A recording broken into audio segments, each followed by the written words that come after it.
The Bears on Mount Nametoko is one of my absolute favorite stories by Miyazawa Kenji. It's in my latest collection, and here is how it begins.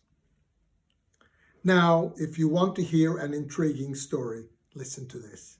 Mount Nametoko is a very tall mountain, and the Fujisawa River flows down it. The mountain inhales and exhales chilling fog and clouds almost every day of the year and is encircled by other mountains that look like bluish-black sea cucumbers, turtles, and sea goblins. The gigantic mouth of a cave gapes out about halfway up the mountain, and out of it spills the Fujisawa River, forming a waterfall that roars some 90 meters down into a thicket of Japanese cypress and painted maple. No one sets foot anymore these days on the tracks running through these mountains, and everything is overgrown with butterbur and knotweed. Someone did put up a fence across a path to stop the cows from getting away and roaming about the mountain. If you climb up for some 12 kilometers, you reach a place where the wind whips around the summit. It's there that you'll catch sight of something you can't quite make out.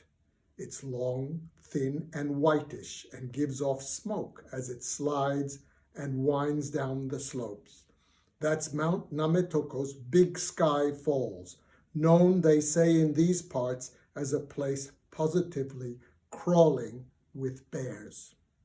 Now, I've never really and truly set eyes on either Mount Nametoko or the gallbladder of a bear.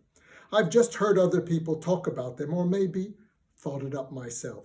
I may be mistaken, but it's what I've come to believe. Be that as it may, the gallbladders of the bears on Mount Nametoko are praised to the high heavens. There's been a sign for as long as anybody can remember, posted at the entrance to Namari Hot Springs, and it says, "Get your Mount Nametoko bear gallbladders here. They'll heal your wounds and are good for the stomach ailments that ail you." So you can be sure that there were bears roaming around there with their red tongues lolling as they crossed the streams, and that their cubs were practicing sumo wrestling that broke in the end into paw fights. The man who caught them hand over fist was none other than the great bear hunter Fujisawa Kojiro. What happens to Fujisawa Kojiro and the bears on Mount Nametoko is the story in my latest collection.